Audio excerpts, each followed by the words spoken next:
Good evening, everyone. Thank you so much for joining us for tonight's workshop. Before we get started, I will launch our pre-workshop survey, so you'll see that pop up on the screen. We'll just take 1 to 2 minutes to fill that out before we get started with today's or tonight's workshop, depending on where you are.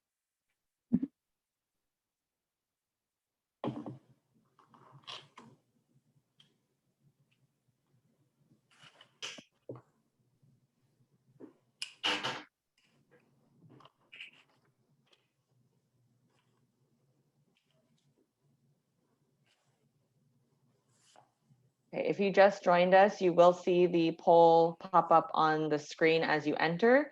So please take a couple minutes to fill that out. While everyone is filling that out, before we get started, I will just go over some housekeeping. First, I'll introduce myself. My name is Cassie and I work at the Toronto affiliate for Dress for Success. For tonight, you'll see it's a little bit different from the last one. We are using an upgraded version of Zoom, so we won't be able to see you, but you can see us. So you'll see at the bottom, we have a Q&A and then also a chat feature. So for tonight's workshop, if you do have a question for our panelists, we are going to enter it into the Q&A. People can ask any question and people are able to upvote. So if you have the same question as another client or participant, you can go and upvote that so we know the most popular questions and make sure that we get them answered. For any discussion, please utilize the chat, just because sometimes your questions are going to get lost and we don't want your questions to get lost. So please, questions go in the question and answer. Any discussion or chat goes in the chat.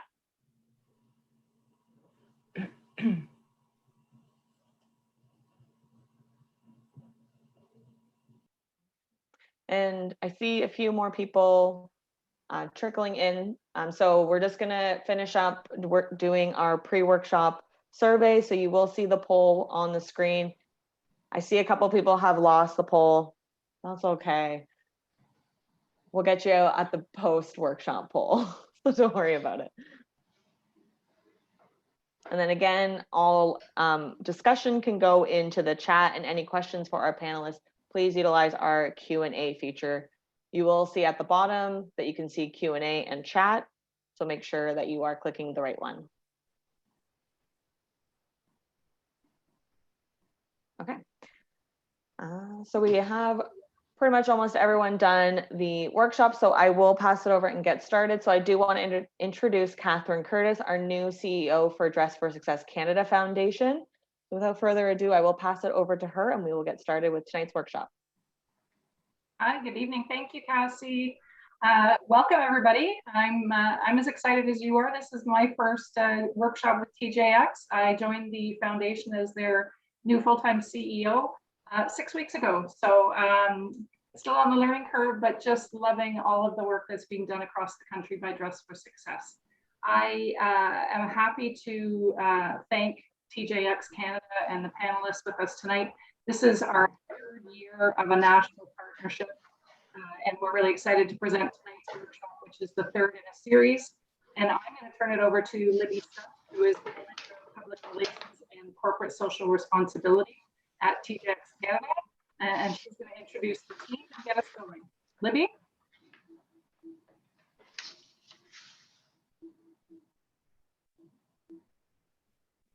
Hi, everyone. Can you hear me okay? Are we good? Okay, great. So I'll kick off the intro. So I'm Libby Stent, and I'm the Manager of Public Relations and Corporate Responsibility. And I'm joined, and actually, Mary, if you want to go to the next slide, we've got some faces to go with some of the names. There we go. I'm joined by my team member, Vanessa, who's on our charity team as well. And then we have a slew of experts from our talent acquisition team who are sitting on our panel tonight to answer some of your questions.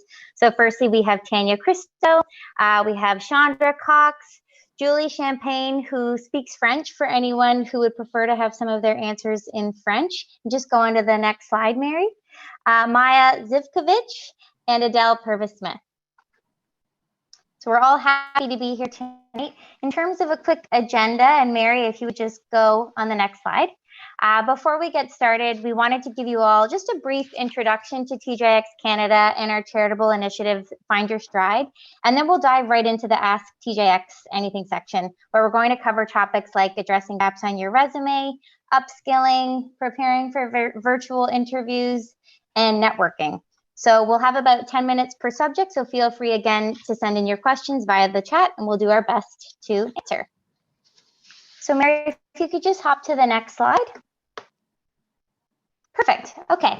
So before we get into the Q&A, we just wanted to give you a bit of background on TJX Canada, because some of you may not be familiar with the name TJX, but I'm sure most of you, or hopefully, are familiar with our stores, Winners, HomeSense, and Marshalls.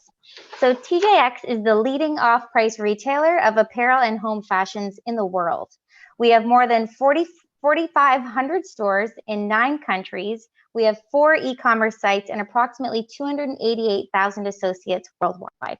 So again, we operate Winners, HomeSense, and Marshalls here in Canada. And then I'm sure some of you will recognize some of our sister brands in the States, in Europe, and in Australia. Some of you may not be familiar with the term off-price. And as an off-price retailer, we do operate a little bit differently than your typical retail store. So essentially, we sell brand name products anywhere from 20 to 60% below department and specialty store prices. We have a really flexible business model. So that allows us to have adaptable buying from various vendors worldwide. And that's how we create that sort of treasure hunt experience for our customers.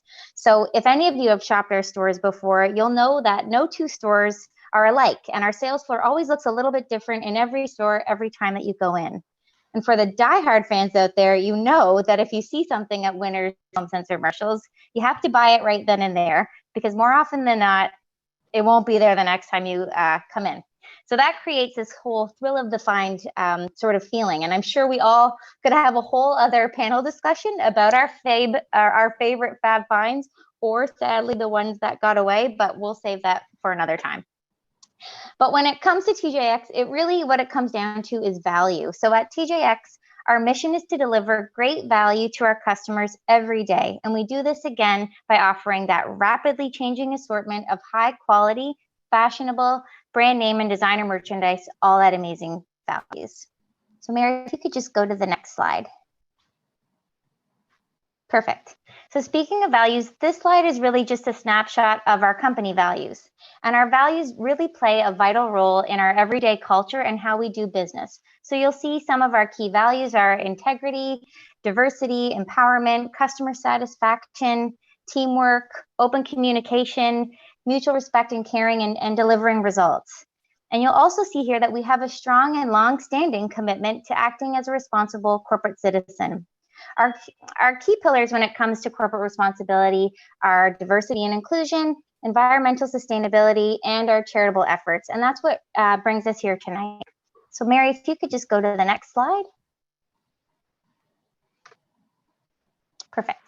So in 2019, we launched our charitable initiative called Find Your Stride. And our mission here is really to empower women who are in vulnerable positions and help them overcome any barriers that they're facing in order to get ahead in life. And this is by helping them access the skills and supports that they need to take control of their lives, to become financially independent and ultimately succeed. So in partnering with like-minded organizations, our main areas of support include safety and security, education, knowledge and skills training, and personal supports like childcare and wardrobe support. So as such, we're very happy to have brought on Dress for Success as our national partner. Through our partnership, yes, we've provided corporate donations and we've hosted customer fundraising activities, but beyond donations, what we really, really love about this partnership are the opportunities for our teams to get involved and to support in different ways, like today's session. So a big thank you to our TA team again for taking the time to lend your expertise. We're very happy to be here today because we know that when a woman finds her stride, she cannot be stopped. So I'll hand it over to TA. We can get started. Our first section is addressing gaps on your resume. So let's bring on the questions. Awesome. Hi, everyone. I'm Tanya. Really nice to be here on behalf of TA from TJX. We're really honored to be here and can't wait to hear some of your questions. So please, you have the mic. As Libby mentioned in the agenda, we've sectioned each area to be able to focus in on specific questions. So we'll take these next 10 minutes to really address gaps on your resume and just ask away. We're here to help. So maybe we could start it off with how do you address gaps in your resume? If you've been out of the workplace for a little while, whether it's because you've been at home looking after kids, or maybe you've been out of a job for a little while, how do you best get around this or speak to this when you're in an interview setting? Yeah, I can start with this one. So I think it really depends how long you've been out of the workforce and potentially why you've been out of the workforce.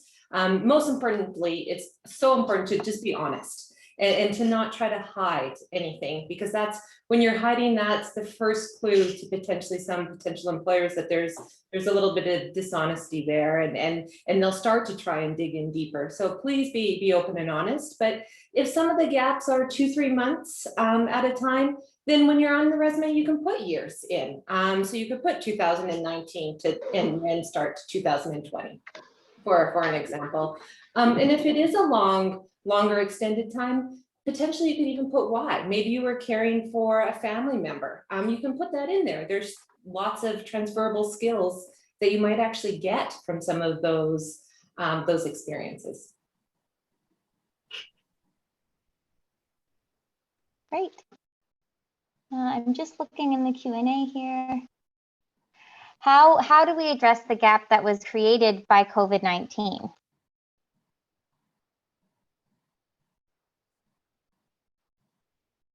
Chandra, do you want to take that one? Sorry, guys, I was looking for the mute button there. Definitely just, that's a great question. And how do we, address a gap through, being off due to COVID-19? Again, I'm going to turn back to Adele's response. Definitely be honest and open, address what the reasons were that you were off and why.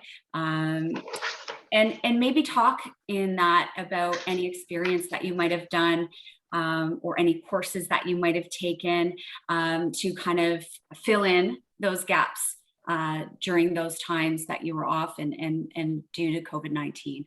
People are going to understand we're all in this together. We're all kind of in the same boat here, or same waters, different boats. So definitely people are going to understand, the reasons why you're off at this time. There's a great question here that's coming up in the chat. Would you recommend addressing any gaps in your resume on your cover letter or only in the interview? So I can take that one, Libby. Thank you. I would say, like my previous coworker said, honesty is the best policy. I would say we should more focus on what we were doing versus what we were not doing. So even on the resume, when we're talking about gaps, Adele mentioned that we can, if it's months, we can actually utilize years. And then at the same time, we can focus more on the skills. And within those gaps, if we were to, if we acquired any new skills, if we were networking or volunteering. So in the resume can also go in a reverse order, or focus more on skills versus years into a certain company, I guess company's order. I guess not in a timeline order, so it can go in a skill order to address those gaps. And as far as the cover letter, I would say focus on what you are bringing into versus what you might have missed out due to COVID. Okay. Another question. How do you cover for a gap from moving to Canada with a lack of Canadian experience? So if you're new to Canada and there's a gap there because you haven't worked in Canada, how might you address that? Do you focus on your relevant work experience from before, or what would you suggest? Awesome. These are all great questions, Libby. So thank you, group. I'll take that one to start. So first of all, welcome. At some point, we all started, whether we're new Canadians or born here, so we all had an entry point. The recommendation to explain non-Canadian experience is just list you have experience. It may be from another country, but there's transferable skills, and the technical skills from one country to the next, the technical are the technical. Some of the nuances may be related to legalese or certificates or just some proficiency in Canadian law, but those are certainly things that you can discuss during an interview or during a phone screen, that you can just elaborate on what would be equivalent. So help the interview understand what would equivalency be here in Canada. So if you have a degree from another country, do a little bit of research before your interview, and a BA in this country equals X certificate here in Canada or X degree in Canada. And this will help set the stage and sort of put a frame around it to continue on in your interview. Very nice. There are a couple of questions, and I'm going to group them a little bit together because I think they're kind of along the same lines. How do you address a gap in your resume if it's due to a medical leave or a mental health leave, or even maybe it's twofold, or if you've been off because you've been helping an elderly parent or caring for someone? How would you address that in an interview or on your resume? I think similar to what we said before, right? If it was short enough, use the years. If it is longer, and depending how comfortable you feel, you could say medical leave. If you don't feel comfortable, please don't feel like you need to list that. But if let's say you were caring for a family member, put that on there. It's a job. Let them know what you did and what you learned during that time. Potentially you were off for, even if it was a mental health leave, maybe you did some volunteer experience during that time. Put that on there in that time frame instead of what you were doing working. What did you learn during that time? That you took time off for self-care, learned this, focused on such and such. Those would be all great things to show employers that, you were off, but you still didn't lose your personal development. That's great. There's a couple questions about, I think, just ageism in general, and how, if you're experiencing ageism or if you're worried because you have had a longer gap, how do you manage that? Like, how do you sell it through in an interview? Mute button again. Sorry, Chandra. I'll take this one as well. I think that's a really great question. Definitely something to get me thinking for sure. I think that that what's important to remember is that age gives you experience. Maybe not the exact experience, but there could be some transferable skills that you could definitely share with that employer that might help promote that piece. I think dealing with ageism in the workforce is definitely a hot topic, and at TJX, I know that that's something that's really important to have inclusion and diversity within our associates. So I think that would be beneficial for all employers to do that. I know that that's not always the case, but I think that if you definitely focus on what experiences, what transferable skills you can bring to the table, you're going to do really well in the interview. Great. Another great question, is it, in terms of your resume, is it best to put what they're calling your survival jobs that you've done, or only relevant ones? So if you're trying to avoid a gap in your resume, should you be putting in everything that you've done, even if it's maybe not as relevant to what you're going for? I would say it would be really important to look at the job description and the posting that's out there, and to make it relevant with regards to the skills that the job is looking for. We're not saying to tailor the resume, but at the same time, what are some of the skills, even in those survival jobs in between, that you were able to learn that you can bring into this new role? So it's all about the learnings that you took from all the experiences that you had, whether they were meaningful jobs or something in between. So would you, in terms of setting up your resume, do you recommend putting kind of like a statement up top that would summarize what you've learned, or how would you recommend you set that up?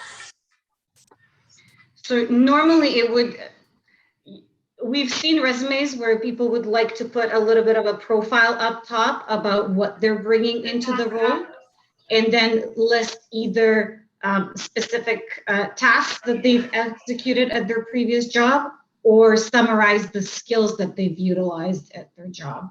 And it can be versatile to fit their skills that they have with the role that they're applying for. Okay. One other question here, and then I think we probably need to get on to our next section, but we could probably save some more at the end if we don't get to everything. I'm an older worker and I've had a variety of experience. That can sometimes give the impression that I'm not focused. How do I explain this in an interview? We see that a lot on resumes and in interviews. So a best practice is chunk your experience. Chunk it instead of do a chronological order, so that this way you can actually frame the experiences so that it doesn't come across that you're not focused, but that it comes across that you're passionate about that. And so it's how do you flip that narrative? Because the interviewer only knows what you present on a resume and only knows what you say to them. So it's up to you to sort of put that glass half full versus half empty. Great. One last question is, how do I explain that I could not find work because no one would hire me because I had lost my sight? Oh, that's a tough one. I don't know. I'm a little bit stumped on that one. I mean, guys, can the rest of the panel help? I know that's my turn to answer the question, but I'm wondering if anyone on the panel can help me with that one. I can jump in. So first of all, I'm sorry that you experienced that. So on behalf of all interviews out there, you shouldn't have felt that. A couple of things that you can do. There are certainly other things that may not require your sight to be able to do the job. So what I would recommend is in that interview with the candidate, you just portray and put forward what are the skills and what can you do and what accommodations do you need to be successful, because it is the employer's responsibility to help support and to help accommodate you. So if you, again, just going back to the more you can educate your interviewer and the more information you can provide to us, the better we are equipped to help support you so that you don't keep getting those negative outcomes that make you feel perhaps underappreciated, because you have other transferable skills that you can definitely lean in on and can provide success to an organization. That's really great. And Tanya, I hope you don't mind, and Adele, me jumping in on this one too. I think this is where it becomes really important to educate yourself on the employer. Research, what are their values? What do they stand up for? Where lies your values in comparison to them? And then also definitely have a good understanding of what the role itself requires for the position. And then from there, you can make your decisions based on those pieces and what's important. One final question. I just lost it, but I think it was, is volunteering the same as work experience? I think that's me again. Absolutely 100% volunteering is the same as work experience. I think it really shows a lot of great value to the interviewer from candidate perspective. And if they're comparing apples to apples, that person that has that volunteer experience and that goes there and is passionate and puts their hand up and is really excited about doing things, even unpaid. I think that just goes to show what a great candidate that you are when you take advantage of those opportunities.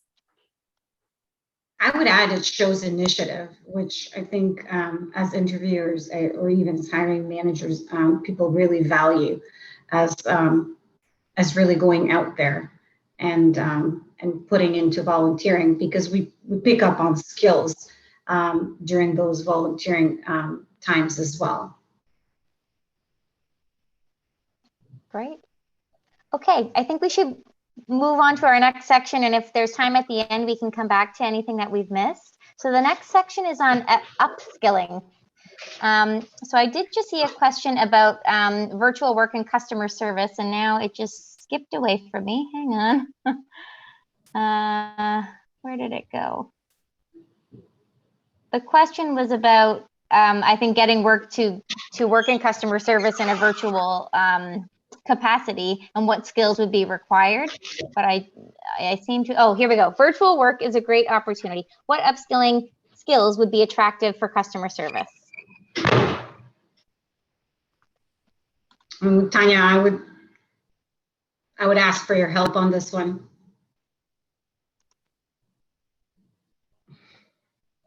So to be able to demonstrate upskilling virtually on a virtual platform, it's really going to come down to body language. You've got to be able to engage eye to eyes. I know that's the hardest thing for us to do because sometimes you can't see people or there's distractions. There's people walking by outside, there's birds chirping. So establish a focal point to look at to engage with the person. That'll demonstrate customer service. Another thing to be able to upskill virtually for customer service is demonstrate curiosity. And how you're going to do that is ask questions about the company. So do your research, go onto their webpage, go onto their landing page, look at what careers or job opportunities they have, check out what's new. Sometimes everybody has newsletters or financial updates or something. Just find one point that you could just resonate with and bring that to that virtual interview, and that'll demonstrate initiative, curiosity, and you'll be able to engage with the person. And by default and the outcome, you're engaging customer to customer, so front facing to front facing. Team, I don't know if there's anything else you'd like to add to that. I have a question about that question a little bit. I'm just wondering when the question asks how to upskill virtually for customer service, does that mean a position that is a virtual position in customer service? I think so. Okay. Okay. If they want to come back, that's what I took from it in reading it. I guess the only thing that I would have to add on to that is just to, leverage the technology. Maybe take some courses or there's lots of information out there on YouTube and things like that on how to get a better understanding of these types of tools that we are able to talk to each other through. So Zoom calls and MS Teams and lots of different features like that. I would really maybe suggest that there's some education there and some research on the part of the candidate to gain some knowledge that way. Okay. I'm just looking for more questions here in this. Hang on. How can we learn about the values and principles of an organization?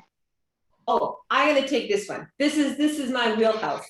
So from working in trying to share about employment brand, I love this question. But really, it should be, there's lots of places to look. So the career site is a great place to look about the values of the organization.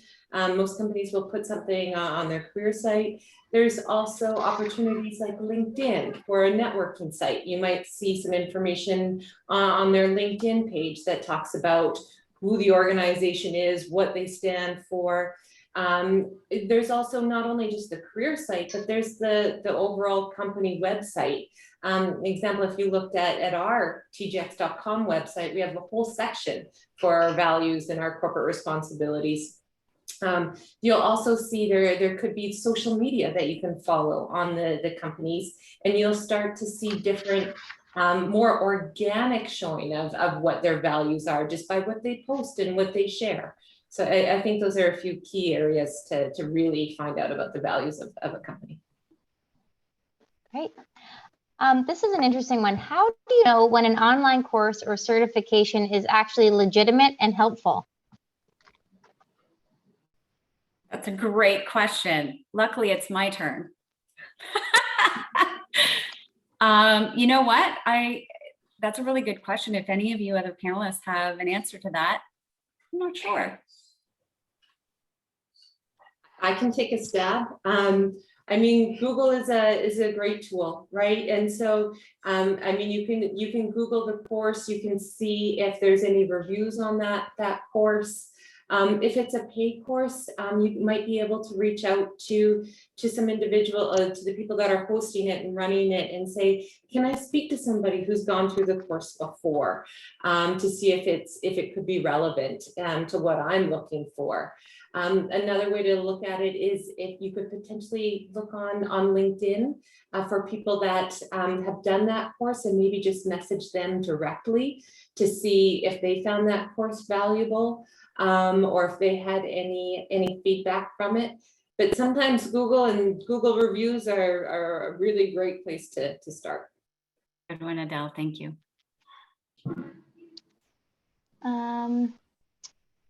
There's a question about IT. And I don't know if we can answer skills required to enter the IT world in Canada. I know we have an IT team at TJX, but I'm not sure if anyone on the panel would be able to speak to this one. That would really vary. I can take it on, but that would really vary. So we have a number of different streams within our IT area at TJX, and depending on where we need some of the talent, it will be in some of the postings that we have out there. We do have an early in career program, so I would definitely set up maybe some notifications that we have on our website with regards to IT, and then you would get notified when a job is posted.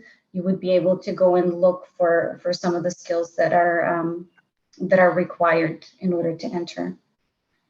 Maya, I might be able to add on to that too. Yeah. So if you go to the Government of Canada website and you're looking for, skills required for IT, the Government of Canada has done a fantastic job about putting what some very common skills are for different areas of the business. So that might be a great place to start, is just our own government's website might be able to give you a little bit of a head start. They'll probably even be able to tell you kind of what starting salaries would be, and what you could expect, for, when you enter into that field. They also talk about, there's a place on there where it talks about if it's an emerging field that's going to be in high demand, or there's a part there too where it talks about maybe that career is declining in that certain skill set. So I know there's a section in that Government of Canada. We use it for market intelligence, so I know it's there, but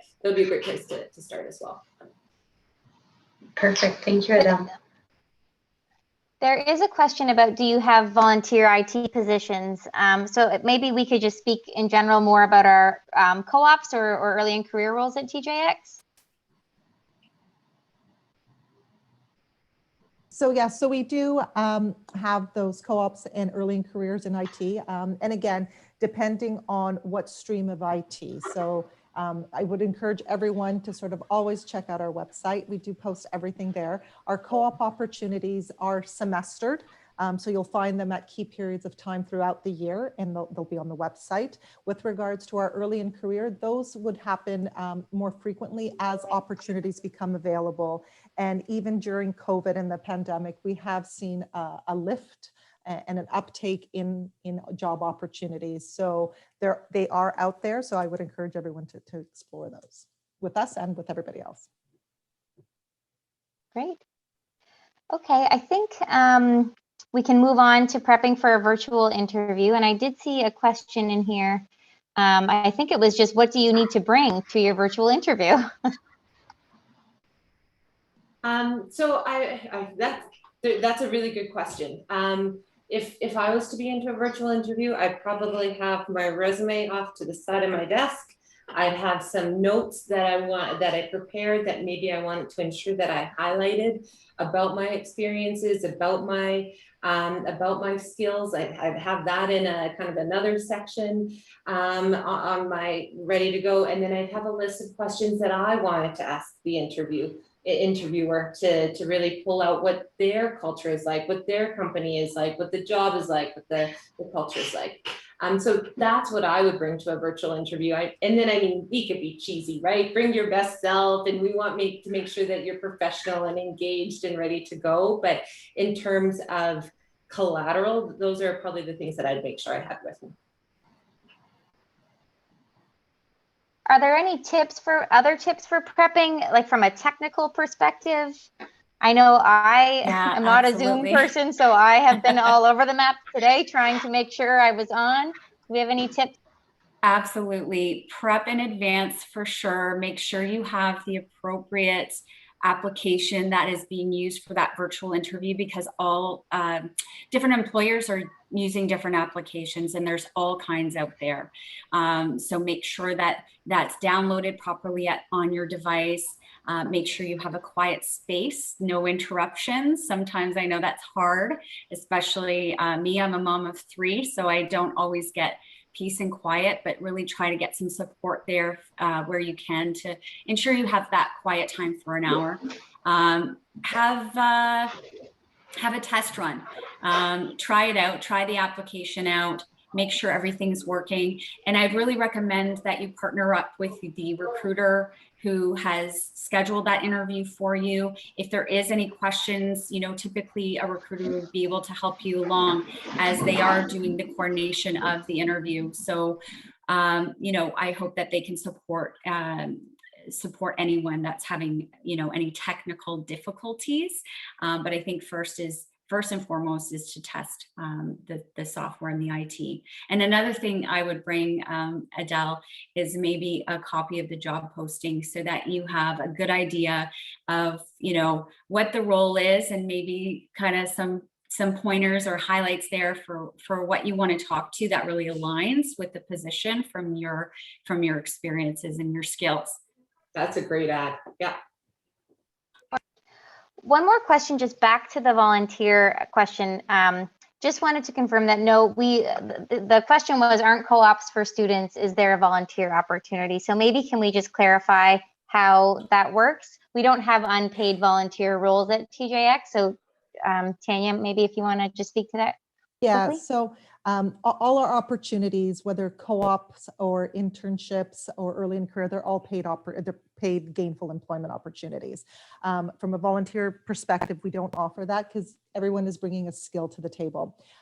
If you are, though, looking for volunteer hours to do a couple of things, to test your interest in it, to see if it is a mutually compatible opportunity for you, there are places you can certainly partner with, and I would certainly encourage you to have conversations with your counselors, career guidance centers, different affiliates within the cities of GTA and all their chapter affiliates. They'll be able to help partner you up with individuals and opportunities where you can volunteer, kind of as a test run to determine if that's what you want to do, so that it doesn't look like you're jumping place to place. It doesn't look like you're not intentionally focused. It doesn't look like you're not committed. And so that would be an opportunity to have some further conversations with your circle of guidance around you. Okay, thank you. I love this question. Is a follow-up, why does this keep jumping around on me? Basically, the question is a follow-up phone call after having applied to a job or a company considered old school?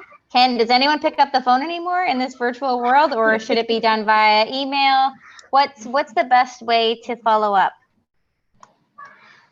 That's a great question, especially if anybody's answering the phones in this environment where most of us are working remotely. I would suggest that that an email would be a good way to follow up. Yeah, and to add what Maya said is that way the person who did interview can take that time and give you that proper feedback or that proper response. Sometimes if you called, maybe they're doing 2 other things and they might not take the time that you deserve to have a response. So if you send an email, you know, they can answer it when they have some time and they can put a bit more thought into it.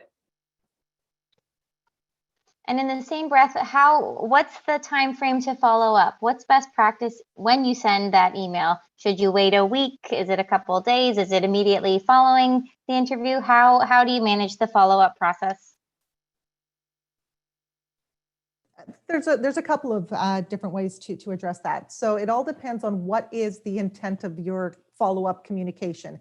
If the intent is as a thank you to their interview for their time and giving you the opportunity to connect, that would be immediately right after that interview. If the intent is to do a follow-up and, you know, I'm excited to learn more, hear more about next steps, rule of thumb is give it anywhere from 4 to 5 days and send that follow-up email. Just very short and sweet statement style. Really enjoyed meeting with you on said date. Put in the date. Remember, remind people there's a lot of things going on for that interviewer. So while it may be top of mind for you, it may not necessarily be top of mind for the interviewer. It doesn't mean it wasn't important. It's just there's been a lot of time that's gone through them between your connect with them. So just remind them, we met such and such date. I enjoyed our time. Look forward to hearing from you. You know, regards, Tanya. You know, and that would be more than appropriate. I don't know if anybody else has anything else to add to that. You're good. Okay. This is a fun question. Do you advise that we dress up formally or semi-formally for a TJX virtual interview? There's so much above the keyboard dressing. So what's the deal in the virtual world?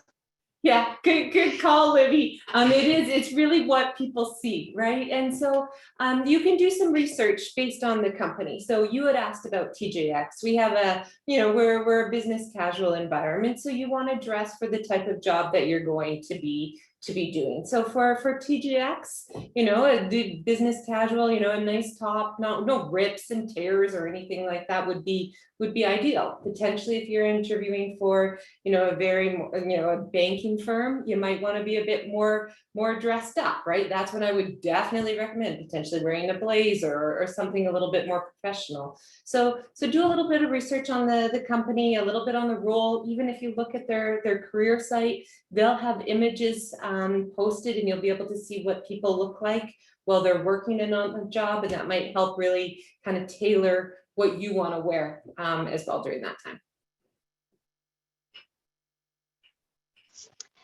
The next question, which I think is another great question, is it still acceptable to prepare questions for them at the end of the interview?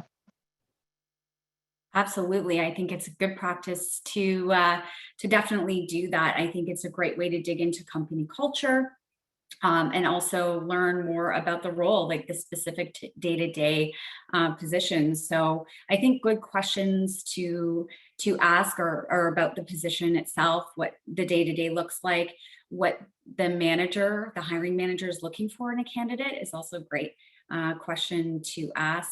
Another one would be, what are the biggest challenges for the position? I think that would pull a lot of information for you as a candidate to really evaluate whether or not this is going to be the opportunity that you want to continue to pursue. And then ask about the company, ask about that manager's experience in working with their company, just to get a bit of a culture understanding and see if it's the right fit for you. As much as a job, you want a hiring manager to want you for a job, you've got to want that job too. So I think it's great. It's a great opportunity. Interviews are not just one way to ask the questions as well. That's great. There's some comments in here about doing your research is key, knowing the mission statement and the job description. So it's all great advice from the participants. Another question was, And it's a little bit general, but I think we've all been there. How do you answer an unexpected question, or a question that maybe you don't know the answer right away, or it's caught you off guard a little bit? How do you answer that? So I think a couple of ways. One is allow yourself the time to think, and then also if there's not a bit of a clarity, or it's more of a general question, answer it in a sense of what it means for you. So I think the interviewer will always probe a little bit more if they had a thought in mind, or if they were going somewhere with the initial question. So I would say, listen to the question. Feel free to re-ask the question if there is no clarity around it, or ask for an example, and then take the time to really draw on your experiences. Yeah, and if I was to add to what Maya said, it's okay to tell them that, oh, you know, I've never been asked this before. Let me think through it, because it shows the interviewer how you process information and what you think. And as long as you can process the information and say, well, this is what I would do in this situation, or, you know, I've never been in a situation like that before. If I was, this is how I would handle it. Then the interviewer can show how you process information, and it shows your critical thinking. Another question about virtual interviews is, do the interviews take into consideration the body language when you're still even in a virtual setting? I see a big nod from Tanya. Absolutely. Absolutely. It's the one thing that is completely in your control as the interviewee. And recognizing that the connection you have to make with that interviewer has to happen instantaneously.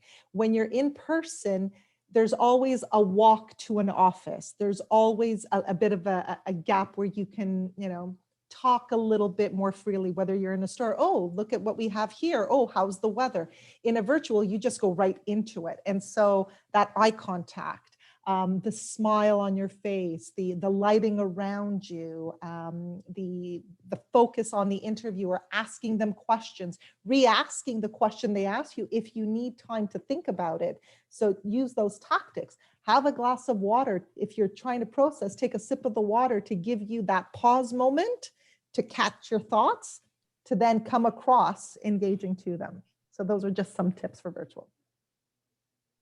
That's great. And another thought too, like, what about your actual background in your setting? Does that impact things? Like, as an interviewer, will you get distracted? Do you recommend blurring your backdrop? Does it say something about you if you have a different backdrop? What's the recommended approach there? It could be anything. Your backdrops is a personal reflection of you. So it's important to feel comfortable and belong. So if you're going to have posters or pictures up that may not necessarily be the most appropriate, then I would certainly encourage a blur out. However, we also need to cut ourselves a little bit of slack. We're all working from home for the most part virtually.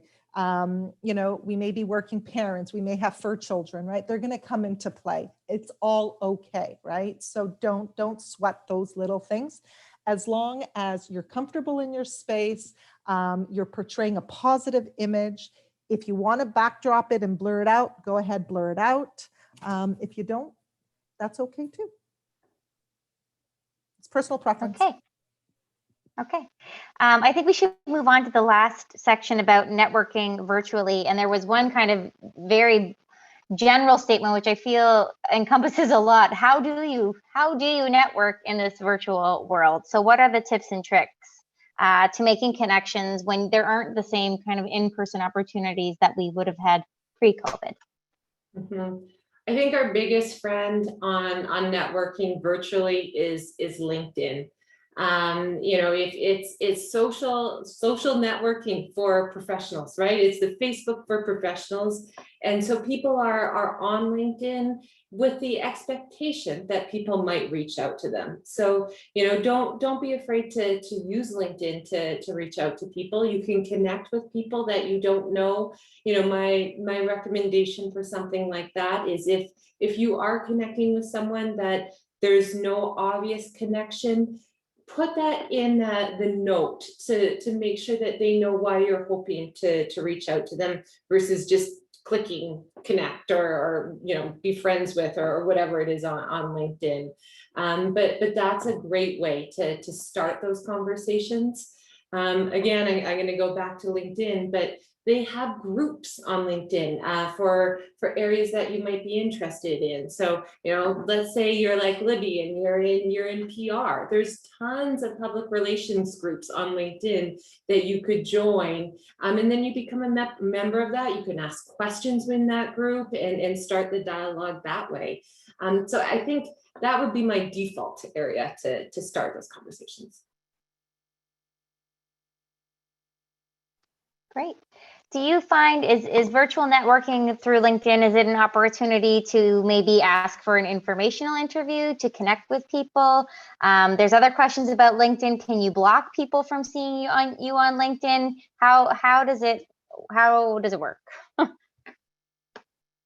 Absolutely. I'm not sure how many of you have LinkedIn accounts already, but I think if you don't have a LinkedIn account, you most likely have some other type of social media account, whether it be Facebook, Instagram. I don't even know anymore. I think I'm too old for some of these, but there's tons of social media outlets out there, and they all have privacy features on there that you can change if you need. If you want to reach out directly, you can do that if that person has their inbox set up for that, and you can change your privacy as you feel you need. But I wanted to also just say something as well about the networking piece. What you all are doing here today is really great effort in networking. How many people are actually on this call today? These are all people that you can reach out to, your friends, join these community events, your family. Word of mouth is huge. I know that I lean on people I know's recommendations all the time for many different aspects in my life. I learn from colleagues, I learn from my friends, I learn from my neighbors. I think that, keeping those opportunities open by having those conversations with others is really a big piece of networking. Let people know that you're looking for a job, because you just never know what can come back from that. Are there any resources out there that you might recommend that could help updating your LinkedIn profile, tips and tricks on how to make it stand out and how to go through LinkedIn? Is it through LinkedIn that you learn how to update it, or if there's any other resources you could share, that would be great. Is that for me? There we go. I was on mute. Sorry. Okay. Yes, definitely. So one is LinkedIn will always remind you to update your profile in order to make yourself a little bit more marketable. So definitely, as you are going through the profile, there's tips and tricks on things that you can add to LinkedIn. Another good feature on LinkedIn as well is to ask for recommendations. So you're able to reach out, whether it's a newcomer in Canada that would like to reach out to a contact from their previous job from another country, whether it's a volunteering experience. You can always reach out to your contacts and have them recommend you on your profile for a skill that you have. So that would be another way of marketing yourself. And also at the top of your LinkedIn profile, it's a little bit of a resume, but there is an option to leave a little bit of a profile and explain whether you're looking for a job in a certain industry, whether you're offering certain skills. So that's definitely the first thing that shows up on a LinkedIn profile. And then using some of those keywords that are specific to certain jobs. Okay, I think we have time for one more question, and I think this is a really great one.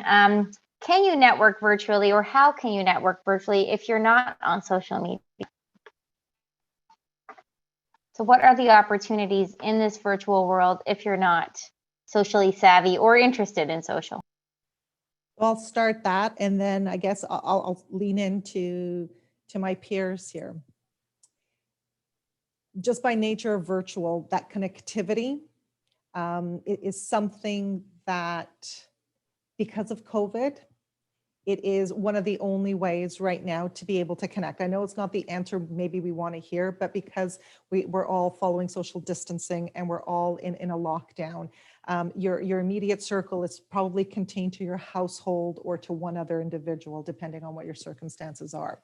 So having one social media platform is something that I would recommend. So if there's only one you were to invest in right now, think of the one that resonates with you, whether it's LinkedIn, whether it's Facebook, whether it's through a community partnership, as an upskill, pick the one and start there. Take the first step and see how comfortable you are with it, play around with it, and then make some decisions if you want to continue and add to your toolkit of social media. So that's how I would start this, and I'll bounce it over to Adele to see if there's anything you would add to that.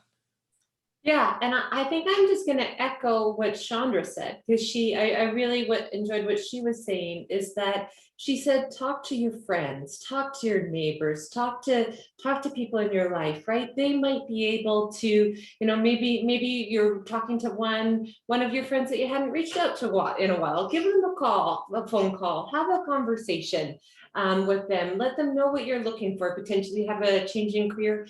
They might know someone who knows something. And it could be through a phone conversation. It might not be as easy, like as a social media platform, but Tanya's right, like try one, but if you're not on social media, that might be a way to go about things. And we joked earlier about who picks up the phone these days. Well, you know what, some people still do, and it might be a good resource.